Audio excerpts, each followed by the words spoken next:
The Duke's cruel laughter echoed through the grand ballroom as he read her most private thoughts aloud. "My dearest," he sneered, his eyes scanning the crowd, "your soul is a fortress I long to conquer." Lady Eleanor Whitmore felt the world collapse, her secret love twisted into a public spectacle. He held her heart in his hands, and he was crushing it for sport. But he didn't know that among the letters he scorned, one held a secret that would shatter his cynical world, a message from a ghost he thought long buried. He thought he was destroying her, but he was about to unravel himself. Before we carry on, please hit the subscribe button to make my day, and let me know where you are watching from in the comments. The Stanhope Ballroom was a universe unto itself, a glittering galaxy of crystal and light suspended in the heart of Mayfair. 1,000 candles, their flames multiplied in the facets of the chandeliers, threw a warm, honeyed glow over the proceedings, catching the flash of diamonds on wrinkled necks and the sheen of sweat on the brows of whirling dancers. The air was thick and heavy, a potent concoction of molten beeswax, the cloying sweetness of 100 different perfumes, and the faint, clean scent of starched linen. Silks and satins rustled with a sound like falling leaves, a constant whisper beneath the soaring notes of the orchestra as it guided the ton through a lively waltz. From her chosen position beside a formidable marble column, its cool surface a comfort against her shoulder, Lady Eleanor Whitmore watched the cosmos spin. She was a wallflower, but by choice, a silent observer in a world that demanded performance. She was not plain, not in the way the term was usually applied. Her beauty was a quieter affair, found in the intelligent, thoughtful depths of her dark eyes and the gentle curve of her mouth, which was more often settled in an expression of pensive contemplation than a dazzling smile. Her mind was her most striking feature, a fact lost on most of the occupants of this glittering room. Her gaze, as it so often did, found its way to him.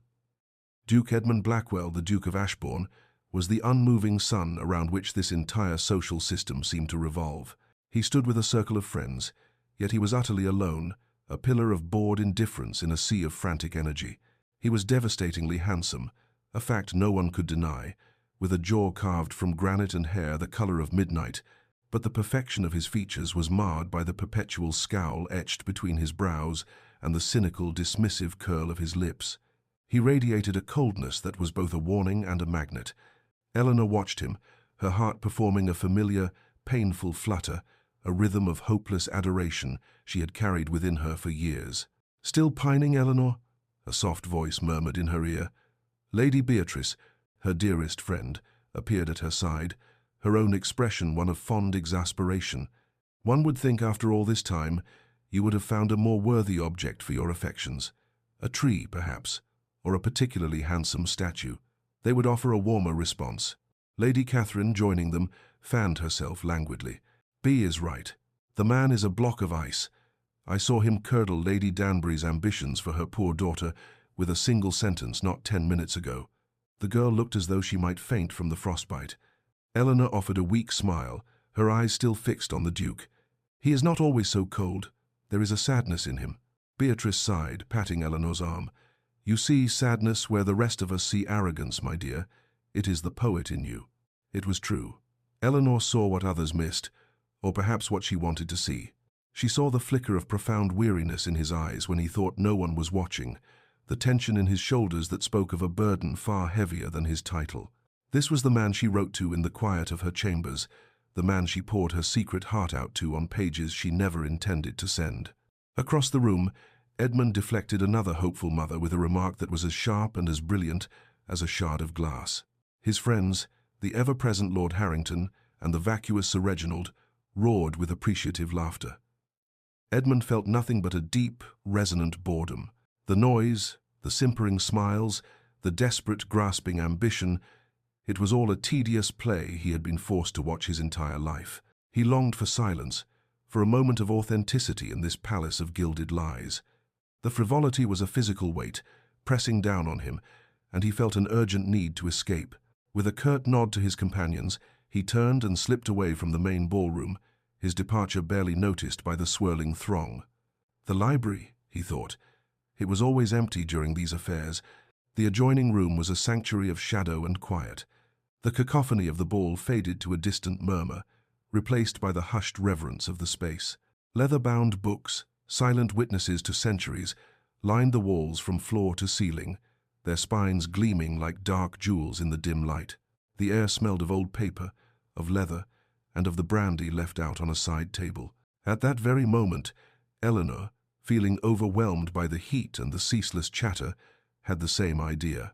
She needed a breath of air, a moment to compose herself away from the prying eyes and the painful proximity of the Duke. She clutched her small reticule, the beaded bag containing her gloves, a handkerchief, and, nestled in a secret pocket, her latest, unsent letter to him. It was a foolish, dangerous habit, carrying it with her, but it felt like holding a piece of her own soul, a tangible connection to her most private feelings. As she neared the library door, a young footman, his arms laden with a precarious tray of empty glasses, rushed past in a blind hurry. He jostled her hard, his apology lost in the clatter of glass. Eleanor stumbled, and her reticule flew from her grasp, its contents spilling across the polished floor.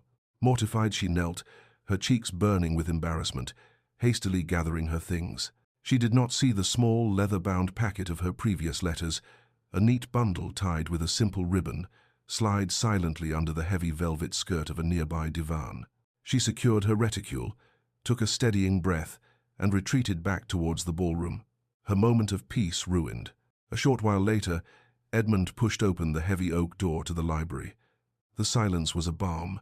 He moved to the side table, pouring a generous measure of brandy into a crystal tumbler. He took a long, slow swallow, the fiery liquid doing little to warm the chill inside him. He sank into the plush depths of the divan, his long legs stretched out before him. As he shifted his weight, his boot nudged something soft. Annoyed, he glanced down. It was a small packet of papers tied with a blue ribbon. Frowning, he bent and picked it up.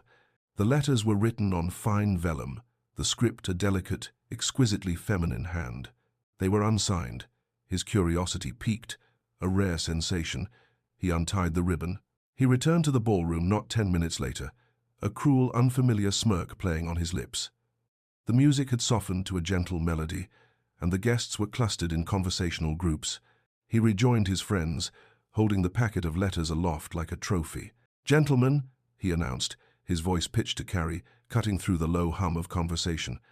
"And ladies, it seems we have a poetess in our midst, a secret admirer with a rather florid imagination." A ripple of interest spread through the nearby groups. People turned to listen, their faces alight with gleeful anticipation. Eleanor, standing with Beatrice and Catherine just within earshot, felt a cold premonition wash over her. Edmund held up the first page, his eyes scanning it with mock gravity. He began to read, his voice dripping with a theatrical sarcasm that twisted the earnest words into a parody. "Your eyes, my lord," he began, pausing for effect, "are not merely grey, they are the colour of a gathering storm over the sea, promising both danger and a cleansing rain." A wave of laughter erupted from his friends, and it was eagerly taken up by the surrounding crowd. Eleanor froze. The blood drained from her face, leaving her skin as white as the marble column behind her. They were her words, her secret, sacred words, spoken aloud in a voice of pure mockery. Edmund, emboldened by his audience, continued to the next letter. "I watch you from afar and see not a cold duke, but a man burdened by a crown of sorrows, whose soul yearns for a warmth it has forgotten." He paused, a look of incredulous amusement on his face. He looked out at the sea of laughing faces. "A crown of sorrows, can you imagine?" The ballroom dissolved into a fresh torrent of mirth. It was a physical force, pressing in on Eleanor, stealing the air from her lungs. Her gaze, wide with horror, flew across the room and met Edmund's. For a single, heart-stopping second, their eyes locked. She searched his for any sign of recognition, any flicker of understanding. She found none. There was only the cold, careless amusement of a man enjoying a particularly fine joke at a stranger's expense. He did not know her. He did not see her. The anonymity that had once been her shield was now the source of her deepest humiliation.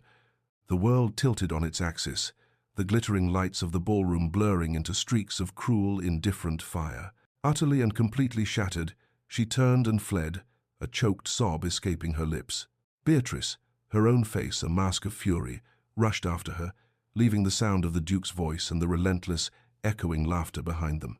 For 3 days, the world outside Eleanor's bedchamber ceased to exist. The heavy velvet curtains, a deep shade of sapphire, were drawn tight, plunging the room into a perpetual twilight that mirrored the gloom in her soul. She refused food, refused company, and most of all, refused the well-meaning platitudes of Beatrice, whose frantic knocks had eventually softened to resigned, worried whispers through the keyhole. The room, usually a reflection of her tidy and thoughtful personality, with its neatly arranged books and simple, elegant furniture, now felt like a tomb.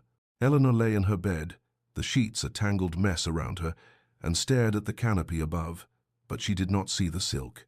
She saw only the Duke's face, his lips curled in that handsome, hateful sneer. She heard only his voice, rich and resonant, twisting her most cherished sentiments into barbs. And then she heard the laughter, a great, crashing wave of it that followed her even into the suffocating silence of her self-imposed exile. The sound haunted her, replaying itself in an endless, torturous loop. Each peal of laughter was a fresh cut, each remembered face in the crowd a new twist of the knife. She had been flayed alive in that ballroom, her soul laid bare and then trampled for sport. The shame was a physical entity, a hot, coiling serpent in her gut. It was a shame so profound it burned away the tears, leaving behind a dry, aching devastation. On the fourth morning she finally rose. Her movements were stiff, her reflection in the vanity mirror that of a stranger, a pale ghost with hollowed eyes and a mouth set in a grim, unfamiliar line. She did not linger on the image. She had a task to perform, a ritual of exorcism. She moved to her writing desk, a beautiful rosewood piece that had always been her sanctuary. With cold, deliberate hands, she began to gather the evidence of her folly, the stack of creamy vellum, waiting for words she would now never write. The small cobalt-blue bottle of ink, its dark contents like a pool of poison. The goosequill pens, their tips sharpened to a perfect, delicate point. She collected them all. Then she went to her bookshelf, her fingers bypassing the familiar spines of novels and histories, and pulled out the slim volumes of poetry that had been her inspiration and her comfort. Byron, Shelley, Keats. Their words had once seemed to speak the language of her own heart, but now they felt like the whispers of foolish girls. She took them, too. At the back of her wardrobe was a large, cedar-lined chest, meant for storing winter blankets. She knelt and lifted the heavy lid. One by one, she placed the items inside, her movements devoid of sentiment. The paper, the ink, the pens, the books of poetry. It was a funeral for a part of herself. As she closed the lid, the soft click of the latch sounded like a final, definitive end. She would never write again. She would never love again. That foolish, hopeful girl was gone, buried in a cedar chest along with her ink and paper dreams.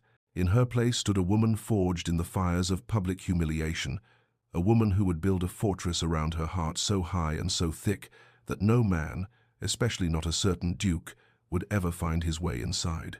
Her introspection was merciless. She dissected her long-held affection for the Duke with the precision of a surgeon.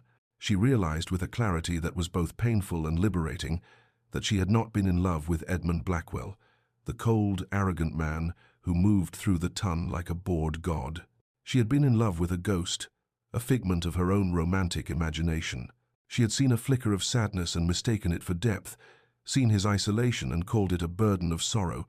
She had crafted a broken man from the scraps of his public persona and had fallen in love with the man she thought she could save. That man, she now knew with bitter certainty, did not exist. He was a character in a story she had written for herself, and the Duke's cruel performance at the ball had been the story's brutal, unceremonious end. A cold, protective anger began to bloom in the desolate landscape of her heart. It was a small, hard kernel of resolve, but it was better than the suffocating shame. It was something to build on. While Eleanor was entombing her heart, Duke Edmund Blackwell was in his grand, somber study, finding himself in the grip of an unfamiliar and deeply irritating emotion: curiosity. He had kept the letters. Initially, he'd pocketed them as a memento of his triumph, a souvenir from a particularly amusing evening's entertainment. He imagined he might read them again to his friends over cards, savoring the memory of the crowd's laughter. Now, alone in the quiet of his London townhouse, with only the crackle of the fire in the hearth for company, he spread the delicate pages across his mahogany desk. He poured himself a brandy, settled into his leather chair, and began to reread them, a self-satisfied smirk already forming on his face. He expected to feel that same sense of superiority, that same detached amusement. But the ballroom was gone. The sycophantic laughter of his friends was absent. Here, in the profound silence of his own domain, the words had a different quality. They were stripped of the mocking tone he had lent them, and their original integrity began to assert itself. "Your soul is a fortress I long to conquer." He had twisted that line into an accusation of melodrama, but reading it now, it felt less like a girlish fantasy and more like a genuine, if naive, observation. He read on, his smirk slowly fading, replaced by a frown of concentration. The prose was elegant, the sentiments deeply felt. The author wrote of his perceived loneliness, of a hidden gentleness, of a spirit burdened by duty. It was all nonsense, of course, a romantic projection onto a man she did not know, and yet the sincerity was undeniable. It was raw and real and utterly devoid of the cloying artifice he was so accustomed to in the women of his circle. This, he realized with a jolt of annoyance, was what was so unsettling. The words were intelligent, they were passionate, they were written by someone who felt things with an intensity he could barely comprehend. Who was she? He mentally scrolled through the list of eligible ladies, the debutantes and the widows who populated his world.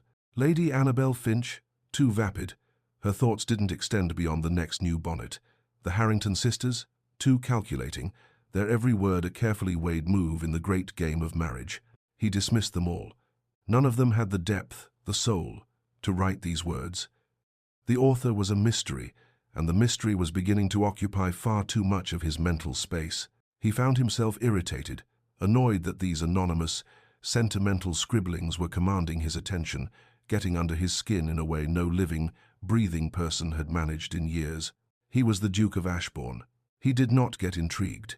He certainly did not get unsettled by the heartfelt ramblings of a secret admirer. He gathered the letters, intending to toss them into the fire, to be done with them once and for all. His fingers brushed against one page that felt different from the others. He paused. The other letters were on fine, lightweight vellum. This one was thicker, a heavy, cream-colored paper that had aged to the color of old ivory. He separated it from the stack. The sheet was smaller than the others, and at the very top there was a small embossed crest he hadn't noticed before. It was a dove, its wings outstretched, carrying a delicate olive branch in its beak. The handwriting, too, was different. Where the other letters were penned in a neat, precise script, this was written in a more fluid, confident hand, the strokes elegant and sweeping. The ink, a dark sepia, was slightly faded, as if the words had been committed to the page a long time ago. A strange feeling, a whisper of premonition, prickled at the back of his neck. He held the single sheet closer to the candlelight. "My dearest William," it began. Edmund frowned. William? The name meant nothing to him. He continued reading, his eyes scanning the graceful script. "Do not let the burdens of your title convince you that your heart is made of stone. I have seen the tenderness you hide from the world, the way you watch our son when you think no one is looking. That is the man I love, the man whose soul is not a fortress, but a garden waiting for spring. Do not lock the gates forever. Your Isabella." Edmund froze. The air in his lungs turned to ice. William, it was his father's name, his stern, unyielding, emotionally barren father, the late Duke. And Isabella. Isabella was his mother, the mother he barely remembered, who had died when he was just a boy, leaving behind only a faint scent of lavender and a portrait that hung in the long gallery, her smile serene and distant. He stared at the letter, his mind refusing to process the information. He looked again at the embossed crest, the dove with the olive branch. A memory, fragmented and hazy, surfaced from the deep well of his childhood. A small rosewood box on his mother's dressing table, a box filled with this very same stationery. It was her personal seal. The realization did not dawn. It struck him with the force of a physical blow, knocking the breath from his body and the strength from his limbs. He sank back into his chair, the letter trembling in his hand. This was not from the same author. This was not another piece of romantic fantasy from a star-struck girl. This was a ghost, a message from the grave. A love letter from his long-dead mother to his father. The cold, cynical armor he had spent a lifetime constructing, the armor he had inherited from his father, began to crack. He looked from his mother's elegant words, a garden waiting for spring, to the pile of mocked letters on his desk. He remembered his own sneering voice reading, "Your soul is a fortress I long to conquer." The sentiments were so similar, echoes of each other across a generation, and he had stood before the world and ridiculed them. A sudden, sharp pang of guilt, an emotion so foreign it was physically painful, pierced through the shock.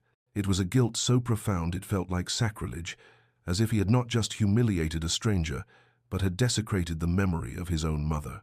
The fire in the hearth had burned down to glowing embers, offering no warmth at all. The grand study, his fortress of solitude, suddenly felt like the coldest, loneliest place in the world. The fire in the hearth had died, leaving behind a bed of sullen, glowing embers that pulsed like a fading heart. A profound chill, one that had nothing to do with the late hour, had crept into the room, seeping into the thick carpets and the rich leather of the furniture. Edmund sat motionless, the two letters lying before him on the polished mahogany of his desk, a testament to two different worlds. One, a collection of earnest, passionate prose from a stranger. The other, a single, faded sheet that had ripped a hole in the very fabric of his reality. He was deeply, irrevocably shaken. He picked up his mother's letter again, his fingers tracing the elegant, sweeping script of her name, Isabella. The paper felt warm, alive, a stark contrast to the coldness that had seized him. He reread the words, his mother's words, and this time they were not just a shock, but an indictment. A garden waiting for spring. She had seen poetry in the stern, unyielding man who was his father. She had seen tenderness where Edmund had only ever seen discipline and reserve. He let the letter fall, and his gaze drifted to one of Eleanor's, the one he had mocked with such vicious glee. The parallels were no longer just unsettling. They were undeniable, a clear and ringing echo across a chasm of 25 years. The same theme, the same desperate hope for a hidden softness beneath a hard exterior. He had laughed at the words, at the very idea that a man like him could possess a soul that yearned for warmth. Now, he saw that this sentiment was not the invention of a naive girl, but the sacred belief of his own mother. The guilt he had felt earlier, that sharp, surprising pang, was now transforming, deepening into a thick, suffocating turmoil. It was a horror that went beyond mere regret for a social cruelty. This felt like a desecration. He had stood on a stage of his own making and held up his mother's most cherished belief as an object of public ridicule. He had desecrated her memory without even knowing it. His mind, a place usually so ordered and cynical, was a maelstrom of confusion and shame. He tried to reconcile the image of his father, the Duke William Blackwell he had known, with the man in this letter. The father, he remembered, especially in the years after his mother's death, was a monolith of duty and tradition, a man whose heart seemed to have been carved from the same granite as his jaw. He had been stern, remote, his grief a silent, terrible thing that had frozen the entire household. Edmund realized with a sickening lurch that he had never known his father at all. He had only known the grieving widower, the man who had locked the gates to the garden his wife had so lovingly tended. And in his ignorance, Edmund had not only inherited the title, he had inherited the fortress. He had learned, brick by painstaking brick, how to build the same walls of stone around his own heart, believing it was the mark of a duke, the sign of a man in control. He saw his own coldness now, not as a strength, but as a pathetic imitation of a broken man's grief. The cruelty he had displayed at the ball was not his own invention. It was a lesson learned at his father's knee, a legacy of sorrow he had mistaken for power. He felt a new, horrifying wave of empathy, not for the girl he had humiliated, but for the father he had never understood. And through that empathy, his own actions became monstrous in his eyes. The next morning, Edmund rose before the sun, the turmoil in his soul having allowed him no rest. The need for answers was a physical ache, a gnawing hunger that could not be ignored. There was only one person left who might hold the key, one living soul who had known his parents not as the Duke and Duchess, but as William and Isabella. He dressed with a purpose he had not felt in years and ordered his carriage. He was not heading to his club or to a meeting with his solicitor. He was going to the small, elegant townhouse in Belgravia, where his great-aunt, Lady Agatha, resided. Lady Agatha, his grandfather's sister, was a formidable woman in her late 70s, with eyes as sharp and as clear as they had been 50 years prior, and a mind that missed nothing, She had been his mother's confidant and his father's contemporary. If anyone knew the truth of their story, it would be her. He found her in her sunlit parlor, a room that was the complete antithesis of his own somber study. Here, everything was light and life. Sunlight streamed through tall windows, illuminating the vibrant colors of a Persian rug and the cheerful chintz of the furniture. The air smelled of lemon polish and the fresh roses that sat in a crystal vase on the mantelpiece. Lady Agatha was seated by the window, a book in her lap, though her gaze was on the street outside. She looked up as he was announced, and a flicker of surprise crossed her features, quickly replaced by a warm, knowing smile. "Edmund," she said, her voice still strong and clear, "to what do I owe this unexpected pleasure? It is not yet noon. I thought men of your generation did not stir until the sun was high in the sky." He bowed, kissing her offered cheek. "Good morning, Aunt. I hope I am not disturbing you." "Nonsense, child. You are a welcome sight," she said, gesturing to the chair opposite her. "Sit. Tell me what brings a man with the weight of the world on his shoulders to the home of an old woman." He sat, feeling strangely like a schoolboy called before the headmistress. He had planned a casual approach, a subtle line of questioning, but in the face of her direct, perceptive gaze, all pretense felt foolish. "I was in my father's library last night," he began, his voice sounding stiff to his own ears. "Sorting through some old family papers, it led me to thinking about him, about them." Lady Agatha's eyes softened, her perception immediate. "About your father and mother?" He nodded, grateful that she had cleared the path for him. "I was wondering. Father was always so reserved, so controlled. Was he always that way, even with mother?" She was silent for a long moment, her gaze turning back to the window as if looking into the past. "Oh, child," she said, her voice now gentle, laced with a profound nostalgia. "Your father was a different man entirely when he was with your mother. The world saw the Duke, but Isabella saw the poet. He was quiet, yes, but with her, his silence was full of meaning, not emptiness. She understood him in a way no one else ever could." She paused, a faint smile touching her lips. She wrote to him constantly. Little notes tucked into his books, longer letters left on his pillow. It was her way, you see. Her way of reminding him of the man he was when he wasn't carrying the weight of the dukedom on his back. She kept his heart soft. Edmund listened, his own heart pounding in his chest. Every word was a confirmation, another piece of the puzzle falling into place. "When she died," Lady Agatha continued, her voice dropping to a near whisper, "he didn't just lose a wife, Edmund. He lost his anchor. He lost the only person in the world who knew the language of his soul. The man you knew, the cold, distant father, he was a fortress built on a foundation of her absence. He built walls of stone around his heart, Edmund, and I fear he gave you the blueprint to build your own." The words landed with the force of a physical blow. The blueprint to build your own. It was the truth, a truth so stark and so terrible that it left him breathless. He had not just followed his father's example. He had used the very same plans, the same cold materials, to construct his own prison of solitude. He finally understood the source of the coldness that had defined his entire existence. It was not strength or nobility. It was grief. A second, hand grief that he had worn like a crown of sorrows. While Edmund's world was being dismantled and rebuilt, Eleanor Whitmore was taking her first, tentative step back into the light. For 2 weeks, she had remained in seclusion, nursing her wounded pride and allowing the raw edges of her humiliation to heal into a fragile scar. It was Beatrice, ever loyal, and her own quietly determined mother who finally convinced her that hiding was a victory for her tormentors. "You cannot let them think they have broken you," her mother had said, her voice firm but kind. "Your dignity is your own, Eleanor. Do not allow a cruel man and a flock of laughing sheep to take it from you."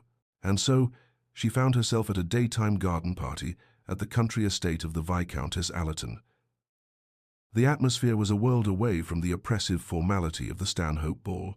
Here, guests strolled across manicured lawns, the scent of roses and lavender hung in the warm afternoon air, and the sound of laughter was gentle and unthreatening. Eleanor had chosen her attire with care. It was a simple gown of pale green muslin, devoid of the elaborate frills and ribbons favored by other young ladies. Her hair was elegantly styled, and she wore no jewelry save for a pair of simple pearl earrings. She was no longer the hopeful, romantic girl hiding in the corner. The girl who had stood by the marble column was gone. In her place was a woman, poised, reserved, her eyes holding a new, guarded wisdom. Her quiet dignity was a form of armor, more effective than any silk or satin. She was determined to show the ton, and more importantly, herself, that she was unbroken. She walked through the gardens with Beatrice at her side, her head held high. She could feel the whispers, the curious and pitying glances that followed her. She ignored them. She was a Whitmore, and she would not be cowed. Her courage was a fragile thing, a thin layer of ice over a deep well of hurt, but it was holding. She was putting on a brave face, but the pain was still there, a dull ache behind her ribs. This appearance was not for society, it was for her. It was a quiet, profound act of defiance, a declaration that her story would not end with a scene of public mockery in a glittering ballroom. She would be the author of her own life from this day forward, and the next chapter would be one of strength and resilience. Across the manicured lawn, past a riot of blooming roses and the gentle spray of a marble fountain, Edmund saw her. It was as if he were seeing her for the first time. He had seen Lady Eleanor Whitmore at countless functions over the years, a quiet, unobtrusive presence at the edge of his glittering world. He had registered her as one might register a piece of elegant but unremarkable furniture. Even at the Stanhope Ball, as he had read her words aloud, he had not truly seen the woman. He had seen only a target, an anonymous source for his cruel amusement. But now, filtered through the lens of his newfound, agonizing self-awareness, he saw everything differently. She was not a wallflower, cowering in the shadows. She stood with a quiet strength, her posture erect, her head held high. He saw the intelligence in her gaze as she listened to her friend, the subtle wisdom in the curve of her mouth. He saw the woman who had written those letters, the woman who had seen a flicker of something in him worth writing to, and he felt a compelling, desperate need to speak to her, to erase the sneering caricature he had presented, and show her the shamed, humbled man who stood in his place. He began to walk, leaving his former companions, Harrington and Reginald, in mid-sentence with a look of stunned disbelief on their faces. Each step across the soft grass felt momentous, a journey across a vast and terrible distance of his own making. The low hum of conversation, the clink of porcelain, the distant strains of a string quartet, all of it faded into a dull roar in his ears. There was only her, a fixed point of pale green muslin in a world that had been thrown into chaos. As he approached, she looked up, her conversation with Lady Beatrice faltering. He saw a flicker of something in her eyes, not fear, but a cold, guarded recognition. Her friend shot him a look of pure venom before giving Eleanor's arm a supportive squeeze and melting back into the crowd, leaving them in a small, charged bubble of isolation. "Lady Eleanor," he began, his voice sounding rough and unfamiliar to his own ears. He, who could silence a room with a single cutting phrase, found himself struggling for the most basic of pleasantries. I trust you are well." Eleanor's gaze was cool and level, her expression betraying nothing of the turmoil that must surely lie beneath the surface. Her voice, when she spoke, was like ice, clear and brittle. "Your Grace, I am surprised you would seek my company. I was under the impression my sentiments were a source of public amusement." The words were a direct hit, delivered with the precision of a duelist's blade. He deserved it. He deserved so much more. He flinched inwardly but held her gaze, forcing himself to absorb the full measure of her contempt. "That was unconscionable," he managed, the word feeling wholly inadequate, a pathetic understatement for the magnitude of his crime. "I acted without honor. I wish to say—" "There is nothing you need to say, Your Grace," she interrupted, her voice still unnervingly calm. She did not raise it, she did not resort to hysterics. Her composure was a far more potent weapon. "You made your opinion of the letters, perfectly clear. The entire ton was in agreement with your assessment, I assure you." She gave him a polite, dismissive nod, a gesture one might afford a passing acquaintance. "Now, if you will excuse me." And with that, she turned and walked away, her back straight, her pace unhurried. She did not flee as she had at the ball. She simply left him. Edmund stood rooted to the spot, speechless, his half-formed apology dying on his lips. He was the Duke of Ashbourne. No one turned their back on him. No one dismissed him. He was accustomed to being the one who ended conversations, the one who walked away. The public rejection, so quiet, so polite, stung him with a humiliation that was a small, bitter taste of what he had forced upon her. He watched her rejoin her friend, a graceful figure in green disappearing into the crowd, and for the first time in his adult life, he felt utterly and completely powerless. Frustration was a bitter acid in Edmund's throat. He paced the length of his study, the familiar, somber room now feeling like a cage. The encounter in the garden had been a disaster. He had replayed it 100 times in his mind, each time feeling the same hot flush of shame at his own inadequacy. He, a man whose words could command fortunes and sway political tides, had been rendered mute by a single steady gaze from a woman he had grievously wronged. A verbal apology was impossible, at least for now. She had built a wall of ice around herself, and his clumsy words had simply slid off its surface. He stopped before the cold hearth, running a hand through his hair in agitation. He had to reach her. He had to make her understand the profound and seismic shift that had occurred within him. It was not about seeking forgiveness, not yet. It was about setting the record straight, about acknowledging his own dishonor. His eyes fell upon his writing desk, upon the fresh stack of vellum and the pot of ink. An idea began to form. If his voice could not reach her, perhaps his words, written in the silence and solitude of his own shame, could. He sat down, the decision made. He would write to her. It was the one thing that felt right, an act of penance that mirrored the form of her original, innocent missives. He picked up a pen, dipped it in the ink, and began. The first attempt was a disaster, a stilted, overly formal mess of ducal pronouncements and hollow-sounding regrets. He read it, cursed, and crumpled the page in his fist, tossing it into the hearth. The second was worse, veering into a sentimental plea that sounded weak and self-serving. That, too, joined its brother in the fireplace. He was a duke. He was a man of action, of commands and decrees. He did not know how to be vulnerable, how to strip away the layers of rank and arrogance and speak from the heart. He pushed back from the desk, breathing deeply. He thought of his mother's letter, of its simple, direct sincerity. He thought of Lady Agatha's words, the blueprint to build your own. He had to dismantle the fortress, not just decorate its walls with flowery apologies. He took a fresh sheet of paper. This time, he did not attempt to explain or excuse. He avoided any mention of his mother's letter, knowing it would sound like a desperate, unbelievable justification. The reason for his change did not matter as much as the sincerity of the apology itself. He would write a stark, honest, and formal admission of his guilt. His pen flew across the page, the words coming not from the Duke of Ashbourne, but from the man he was desperately trying to become. Lady Eleanor, he wrote, the name itself feeling like a weight on the page. There is no excuse for my conduct at the Stanhope Ball. I acted without honor or compassion. The words I mocked were written with a sincerity I failed to appreciate, and for that I am profoundly and unequivocally sorry. I ask nothing of you, not even forgiveness, but I could not let my transgression stand without this acknowledgement. Your servant, Ashbourne. He read it over. It was blunt, direct, and stripped of all artifice. It was the truth. He carefully folded the letter, melted a stick of black wax, and sealed it, not with the ducal crest, but with a simple, unadorned signet from his finger. He rang for his most trusted footman, a man whose discretion was absolute. Take this to Whitmore House, he commanded, his voice low and firm. It is for Lady Eleanor Whitmore.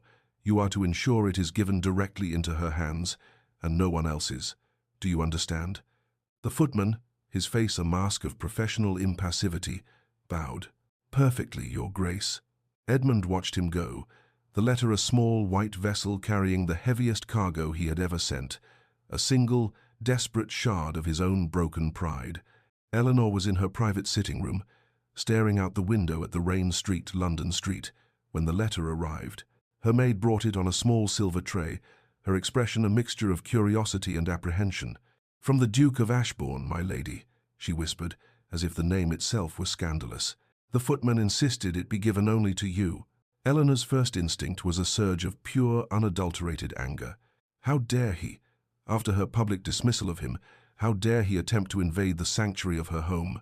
She almost told the maid to burn it, but a flicker of something else, A cold, wary curiosity stayed her hand. What new torment could this possibly be?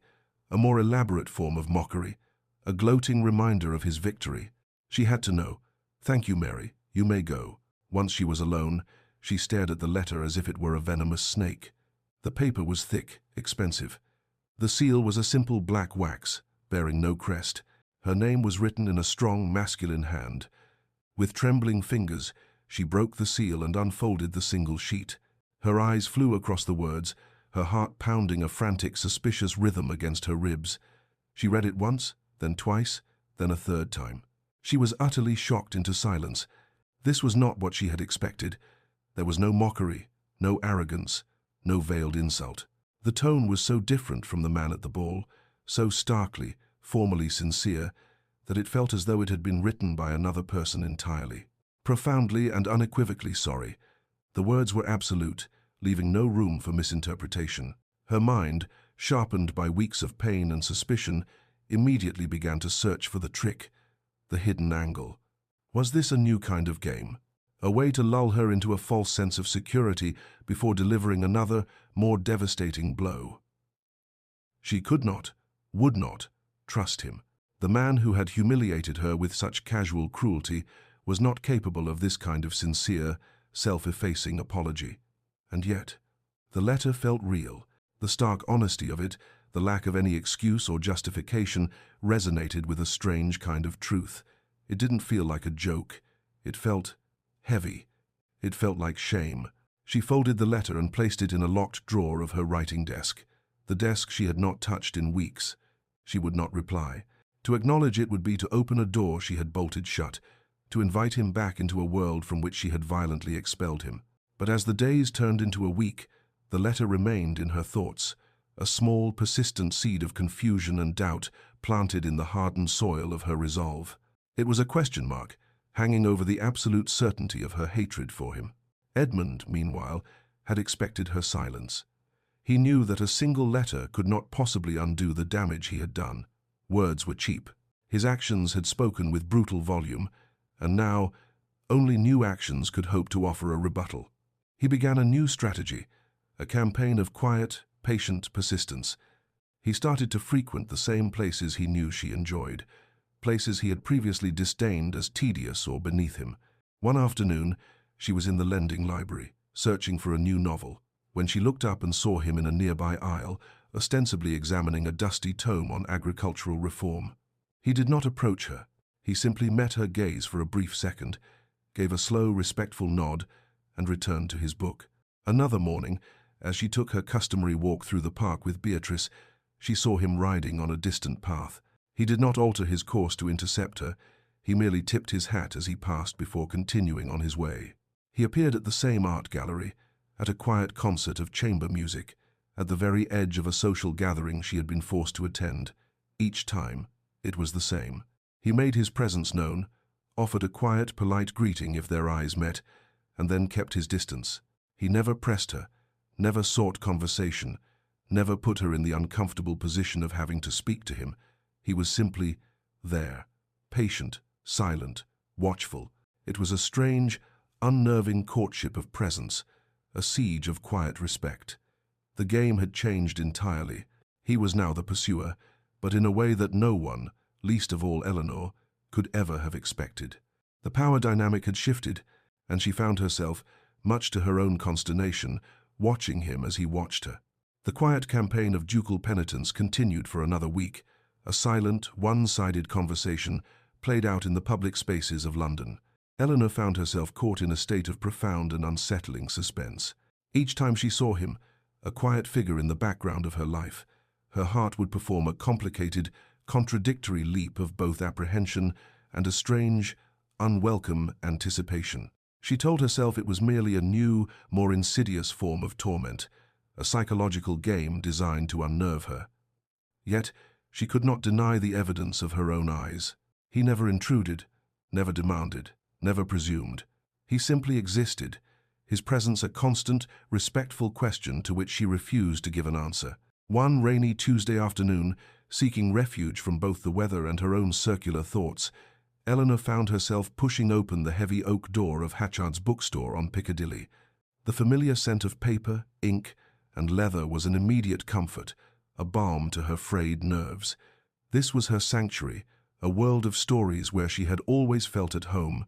She browsed for a time, her fingers trailing over the spines of new novels, but she felt a strange pull towards the back of the shop, towards the quiet, sunless aisle dedicated to poetry. She had not opened a book of poetry since the ball, but today the urge was undeniable.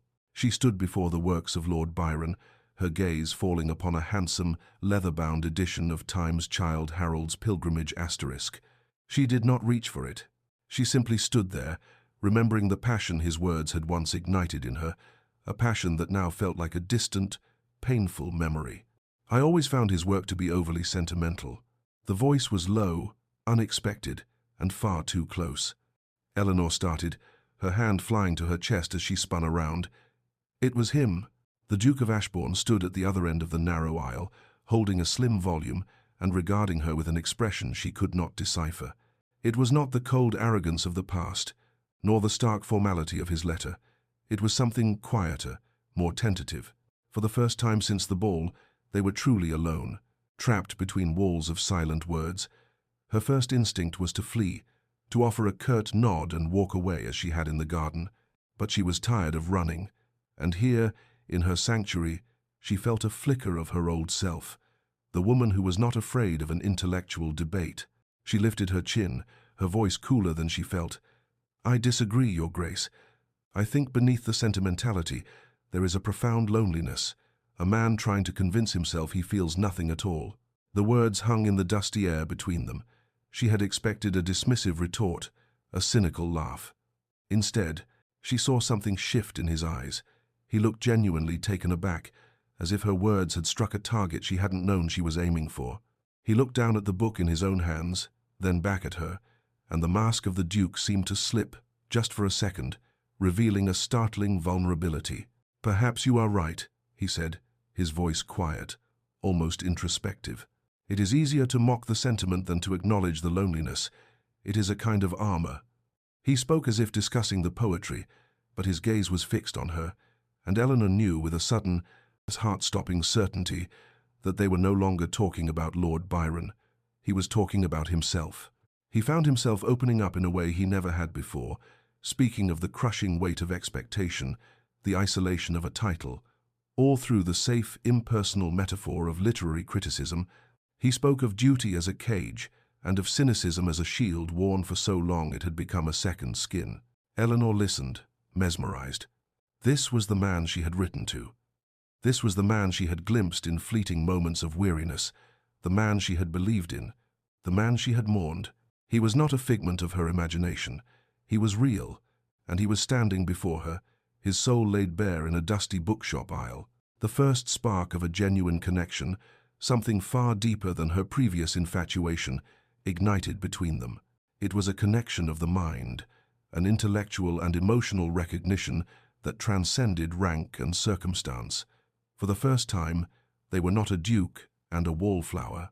They were simply two people, seeing a glimpse of the truth behind the public facade, a truth they both recognized as a profound and aching solitude. Several more of these quiet encounters followed, each one chipping away at the wall of ice around Eleanor's heart. A shared observation about a painting at the Royal Academy, a brief discussion of a political article in The Times during a chance meeting in the park. Each conversation was a carefully laid stone, building a fragile bridge across the chasm of his transgression. Finally, after a week of such tentative progress, Edmund felt he had earned the right to ask for more than a fleeting moment of her time. He sent a note, not a formal letter, but a simple card delivered by his footman. It requested the honor of her company at his townhouse, on the pretext of showing her a rare first edition of a collection of poems by Milton, a book they had discussed at Hatchard's. Eleanor agonized over the invitation. To accept was to cross a threshold, both literally and figuratively. It was to willingly enter his world, a world from which she had been so cruelly ejected. Yet, to refuse felt like a retreat, a return to the fear she had fought so hard to overcome. The man who had spoken to her of loneliness and armor was not the same man who had mocked her in the ballroom. Curiosity, and a deeper, more compelling emotion she was not yet ready to name, won out. She accepted. When she arrived, he did not lead her to the grand drawing room or the formal parlor. Instead, he led her through the quiet, echoing halls of the townhouse to a set of French doors that opened onto a garden. It was a secluded, private space, a hidden world of climbing roses and fragrant lavender, the setting sun casting long, golden shadows across the lawn. His demeanor was serious, his usual confidence replaced by a palpable nervousness that she found both disarming and strangely touching. "The book is in the library," he said, his voice low, "but I hoped you might walk with me here for a moment first." They walked in silence along a gravel path, the air thick with the scent of blooming flowers. He stopped beside a stone bench that overlooked a small, serene pond. He turned to face her, and the last rays of the sun caught the genuine turmoil in his eyes. He looked like a man about to face a firing squad. "I did not find just your letters that night, Lady Eleanor," he began, his voice thick with an emotion she could not place. He reached into the inner pocket of his coat and pulled out 2 pieces of paper. One was a familiar sheet of her own vellum. The other was a smaller, cream-colored page, aged and faded. He held his mother's letter out to her. "I found this. It was mixed in with the others. It was written by my mother to my father, years before I was born." Eleanor took the letter, her fingers trembling slightly. The paper was thick, the handwriting elegant. She read the words, her eyes widening with every line. "Asterisk, my dearest William, your soul is not a fortress, but a garden waiting for spring. Your Isabella." Asterisk, the name, the sentiment, the echo of her own words, it all crashed together in her mind, forming a picture of such profound and painful clarity that it stole her breath. She looked up at him, her eyes wide with a dawning, horrified understanding. "I mocked your words because I was a blind, arrogant fool," he said, his voice raw with shame. "I had built my entire life on the cynical lessons I learned from my father, a man I only ever knew as cold and distant. I never knew he was a man broken by grief. Your letters, they were like an echo of my mother's, a ghost in my hands. Finding this," he gestured to the letter she held, "it didn't just change my perspective, Lady Eleanor. It shattered it. It revealed my entire life to be a fraud, built on a foundation of inherited sorrow. The cruelty I showed you, it was a betrayal of her memory, and of the very sentiment she held most dear. I am not just sorry," he finished, his voice breaking on the final word. "I am ashamed." He stood before her, stripped of all his ducal armor, his pride, his cynicism. He was completely, terrifyingly vulnerable, offering her the broken pieces of his world as both an explanation and an act of profound penance. This was the ultimate act of trust, showing her the deepest, most painful source of his transformation and placing his shattered soul in her hands. The garden was awash in the soft purple hues of twilight. The setting sun had bled its last colors across the sky, and a gentle quiet had fallen, broken only by the distant sounds of the city settling into night. Eleanor stood, his mother's letter clutched in her hand, the fragile paper a conduit for a generation of hidden pain. Seeing his raw, unshielded remorse, the genuine agony etched into the lines of his face, her last defenses crumbled into dust. The anger, the hurt, the carefully constructed walls of indifference she had built around her heart, all of it dissolved in a sudden, overwhelming wave of empathy. Tears welled in her eyes, but they were not the hot, bitter tears of her own humiliation. They were tears of catharsis, of a shared and profound understanding that transcended everything that had happened. She finally understood the seismic shift in him, the reason for his patient, silent pursuit. He had not been playing a game. He had been trying to atone. "I wrote those letters," she began, her voice soft, barely a whisper in the quiet garden, "because I saw a sadness in you that no one else seemed to notice, a deep loneliness that you carried like a cloak. I thought," she paused, taking a shaky breath, "I thought a heart that could feel such sorrow must also be capable of great love. I wasn't writing to a duke. I was writing to a man I hoped existed." He took a step closer, his eyes searching hers in the dimming light. A single tear traced a path down his cheek, a glistening track of his shame. "He does," Edmund said, his voice thick with emotion. "You saw him long before I knew how to find him myself." It was a moment of complete, unvarnished honesty, a mutual confession in the twilight. She was no longer a victim, and he was no longer a villain. They were two souls who had recognized the same loneliness in each other, one from afar, and one only after being forced to look into the mirror of his own cruelty. "The letters were mine," she confessed, the words now a simple statement of fact, stripped of their power to wound. "I know," he said softly, "and I have come to cherish them." He reached out, his fingers gently brushing against hers, a touch that was both a question and a plea. "They are the most honest words ever spoken to me." In that moment, seeing the truth of him, the broken man who was so much more than the cold Duke, she found the grace she had thought lost to her forever. The pain of the past was not erased, but it was transformed.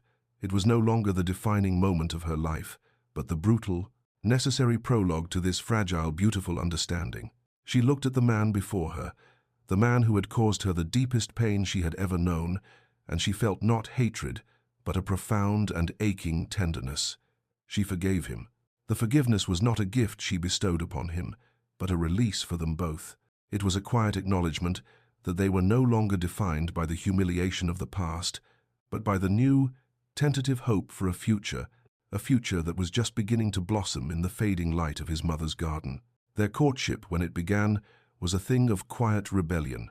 It bore no resemblance to the frantic, public rituals of the Tun, with its prescribed carriage rides in the park at the fashionable hour or its carefully chaperoned appearances at crowded balls. Theirs was a courtship conducted in the hushed aisles of libraries, on long, meandering walks along the Serpentine, when the morning mist still clung to the water, and in the secluded gardens of their respective homes, where the only witnesses were the silent, blooming roses. It was a courtship of the mind and the heart, built on a foundation of shared words and a slowly blossoming trust. They talked for hours, not of gossip or society, but of books, of philosophy, of their dreams, for a world that was kinder and more honest than the one they inhabited. Eleanor found that the man she had imagined, the lonely intellectual trapped behind a wall of ducal responsibility, was not only real but more complex and compelling than she had ever dared to hope. Edmund, in turn, discovered in Eleanor a mind as sharp as his own, and a compassionate heart that saw the world with a clarity he had never possessed. She was his anchor, his true north, and for the first time in his life, he felt not just admired or feared, but truly seen. The Tun, of course, was baffled. Whispers followed them like a cloud of gnats. The Duke of Ashbourne, the most cynical and sought-after bachelor in England, spending his afternoons in earnest conversation with the very wallflower he had so cruelly humiliated. It was incomprehensible, a disruption to the natural order of their universe. His old friends, Lord Harrington and Sir Reginald, saw his transformation not as growth, but as a profound and baffling weakness. They cornered him one evening at their club, their faces a mixture of concern and derision. "Really, Ashbourne," Harrington began, swirling the brandy in his glass. "What is this game you are playing? First you skewer the girl in public, and now you follow her about like a lovesick puppy. The Tun is laughing behind your back." Edmund looked at the two men who had been his shadows for years, and he felt nothing but a profound and weary distance. He saw them for what they were, echoes of his own former emptiness, their lives a hollow performance of wit and scorn. He placed his own untouched glass on the table, his movements calm and deliberate. "Then let them laugh," he said, his voice quiet but imbued with a cold finality that cut through their blustering. "Their laughter is the sound of a world I no longer wish to inhabit. I have found, gentlemen, that I prefer the company of one sincere heart to 1,000 hollow voices." He gave them a curt, dismissive nod. "Good evening." He walked away without a backward glance, the invisible ties that had bound him to his cynical past severing with each step. He was impervious to their judgment, to the whispers and the stares. For the first time in his life, he did not care what the world thought of him. He had eyes only for Eleanor. He was building a new world, a world for two, and its foundations were peace, intimacy, and a deep, abiding respect that felt more real and more valuable than all the titles and fortunes in England. A week later, Edmund sat at the desk in his study, the room that had become the crucible of his transformation. The evening was quiet, the only sound the soft scratch of his pen against paper. Before him lay a single sheet of his mother's stationery, the one with the small, embossed dove carrying an olive branch. He had retrieved the last of it from a dusty box in the attic, a forgotten relic of a love he was only just beginning to understand. Writing to Eleanor had become a part of their courtship, a continuation of the story she had begun. But this letter was different. This was not a formal apology or a stilted note. This was to be the culmination of everything he had come to feel, a confession and a promise. He dipped his pen in the ink, the dark liquid a stark contrast to the creamy, aged paper, and he began to write, pouring his heart onto the page with the same raw honesty she had once shown him. He wrote not as a duke, but as a man who had been lost and was now, miraculously, found. "My dearest Eleanor," he wrote, the words flowing with an ease that still surprised him. "I once read your words and felt only scorn. I saw them as the fanciful projections of a girl who did not know me. Now, I read them and I see my own salvation. You saw a man worth loving when I was not, and in your stubborn, beautiful belief, you showed me the way back to myself. You spoke of my soul as a fortress, and you were right. It was a cold and empty place, built of inherited grief and my own foolish pride. But you, Eleanor, you did not try to conquer it. You simply showed it the sun, and its walls came tumbling down. This is not a letter from a duke, but from a man, Edmund, who loves you more than words can say. I love your strength, your intelligence, your compassionate heart that refused to become as hard as the world around it. You began our story with your letters, born of a hope I did not deserve. Allow me to begin our future with mine." He sealed the letter, not with wax, but simply folded it and slipped it into his coat pocket, close to his heart. He would not send this with a footman. This was a message he had to deliver himself. The library of Whitmore House was Eleanor's favorite room, a sanctuary of quiet and learning that had always felt more like home to her than any grand ballroom. She was sitting in a worn armchair by the window, a book lying open but unread in her lap, when Edmund was announced.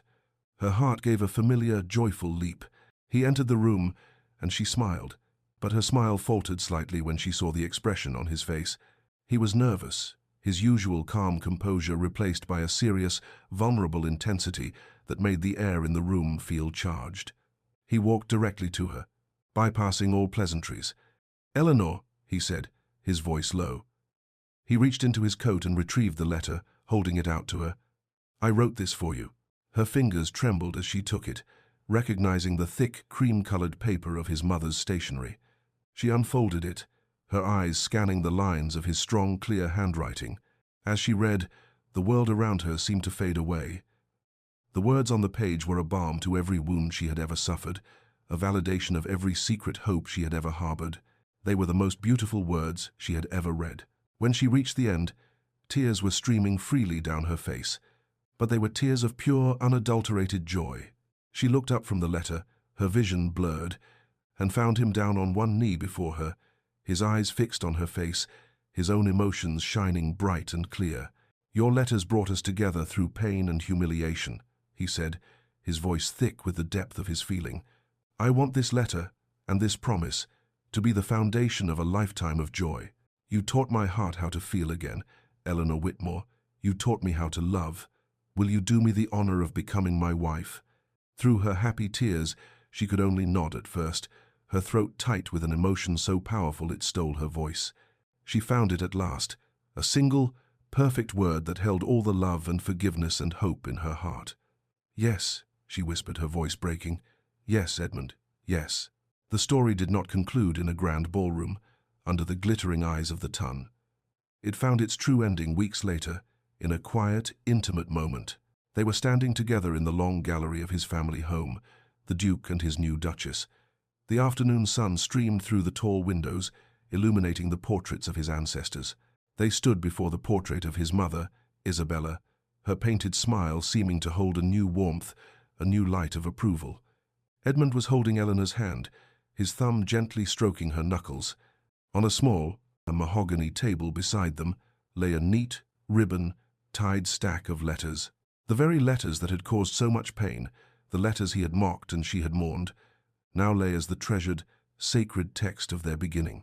The pain of the past had not been forgotten, but it had been redeemed, transformed by forgiveness and courage into the unshakable foundation of a deep and enduring love. The cycle was complete. The fortress had become a garden, and in the quiet peace of their shared world, spring had finally, gloriously, arrived.